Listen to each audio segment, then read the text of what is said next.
We are addressing corruption now. You've all talked about it.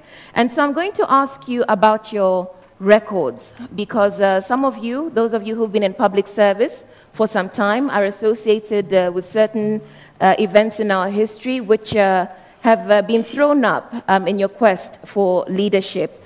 And so, Mr. Mwite, I'll start with you. Sure. Because in the 90s, Kamlesh Patni alleged that he gave you a bribe of 20 million shillings. You told Parliament in April 1999 that you'd responded to the Law Society of Kenya on that matter. Can you please tell us what exactly took place, whether you accepted a bribe of 20 million shillings from Kamlesh Patni? It is absolutely not true.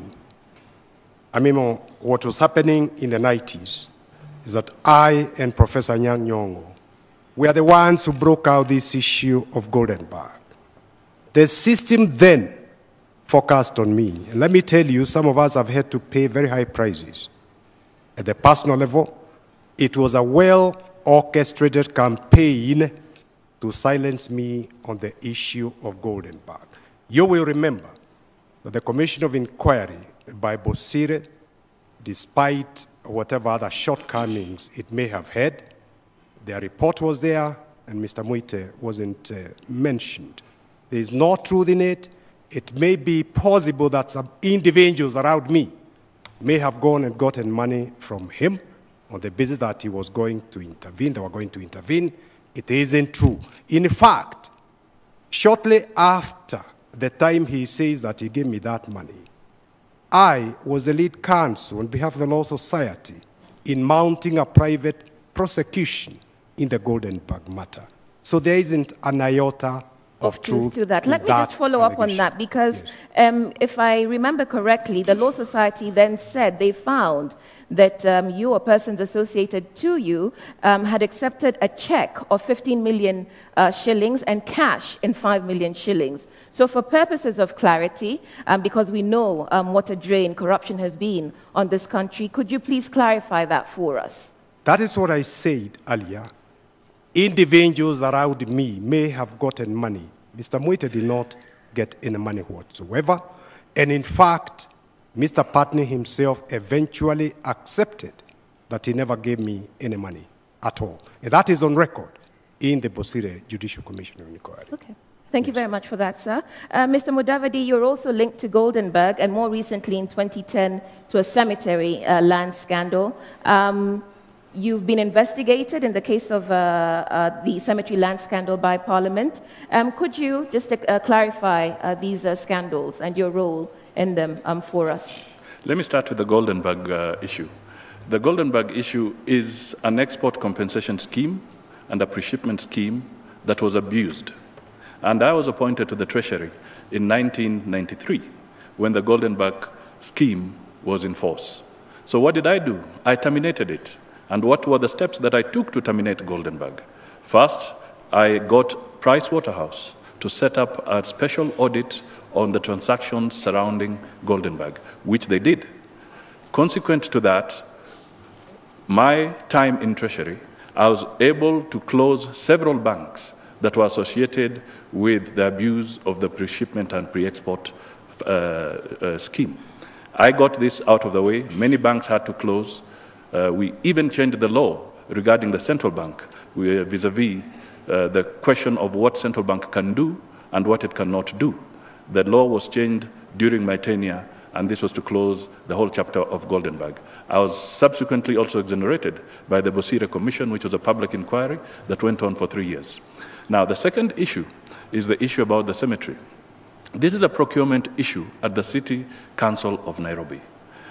They did not follow the procedure.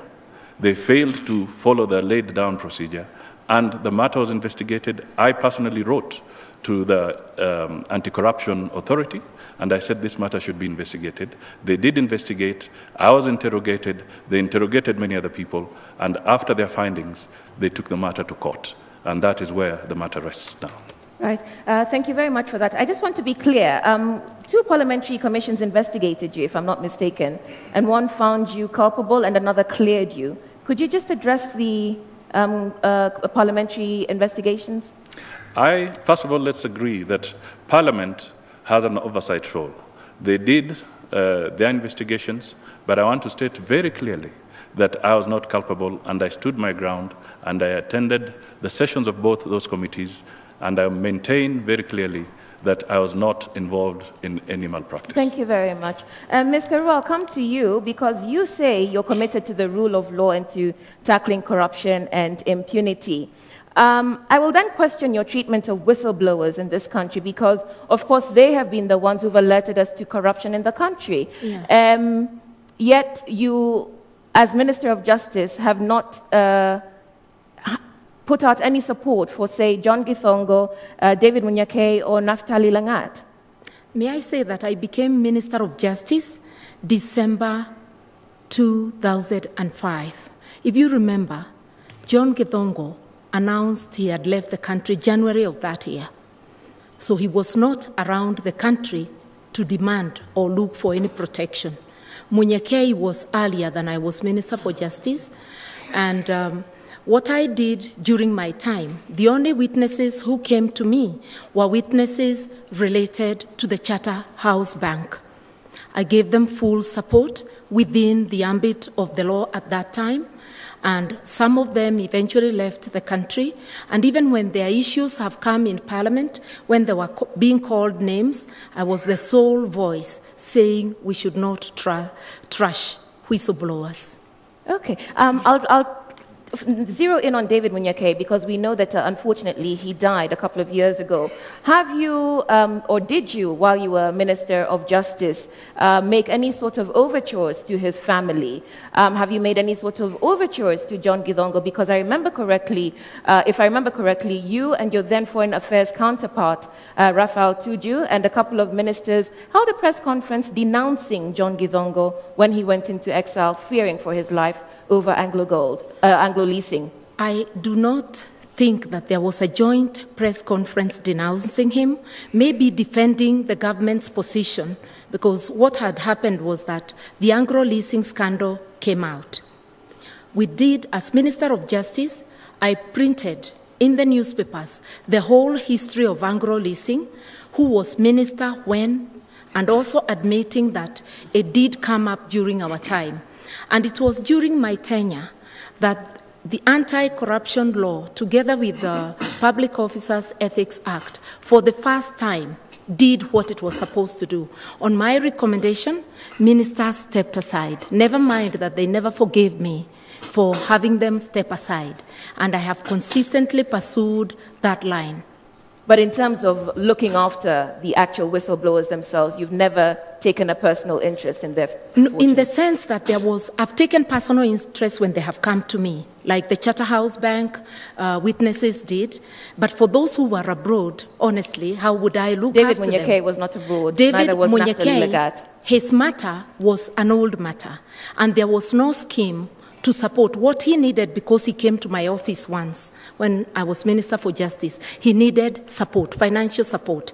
My office did not have any such. Okay, whatever. Thank you very much. Yeah. Time is up. Yeah. Mr. Odinga, you've been in public service for a while, and so you are associated with several scandals. We have the Urban Food Subsidy Program. There's the Kazi kwa Vijana. So a whole raft of ambitious programs originating from the office of the Prime Minister that have unfortunate ends. Could you please clarify this for the sake of our viewers? Well, the Kazi kwa Vijana project was basically a project that we conceived in very good faith to try to cushion the youth at a time when the economy was really very bad. It was intended to put money into the pocket of the youth at that time through projects like road construction, construction of dams and water pans, clearing of drainages, and so on.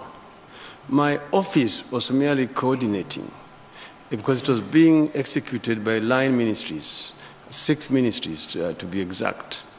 And it was executed unto the end in that financial year, and about 300,000 jobs were created for the youth.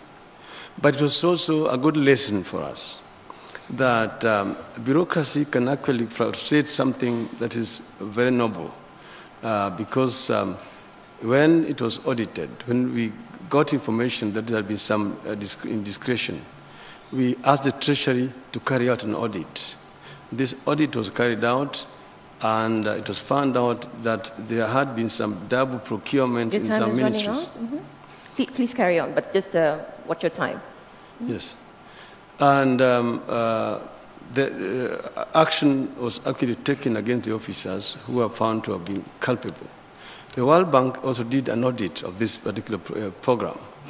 And the World Bank actually eventually gave it a clean bill of health and decided to continue with a component of it, which is right now being rolled out by the private sector. So it was actually a stimulus program aimed at cushioning the youth at the time when the economy was very bad. There was the drought, we had a post-election violence, and there was a world economic meltdown. And that's the reason why we introduced it. We have learned a lot of lessons from it. Okay, so your time is up. I'll follow up, 30 seconds. The urban food subsidy program, which turned into the maize scandal. Could you clarify that, please?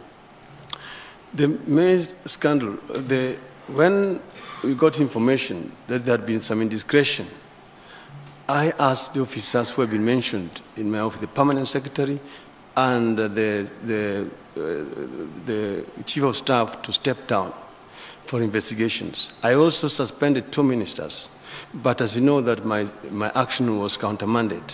What I said was that these officers were investigated and only brought back after independent investigations were concluded. Your time is up, but I will follow up because we see different treatment of ministers from you, double standards, so that you suspended ministers when it came to the maize scandal, but we've had recent controversies within the health ministry, and no minister has been suspended. How do you justify that?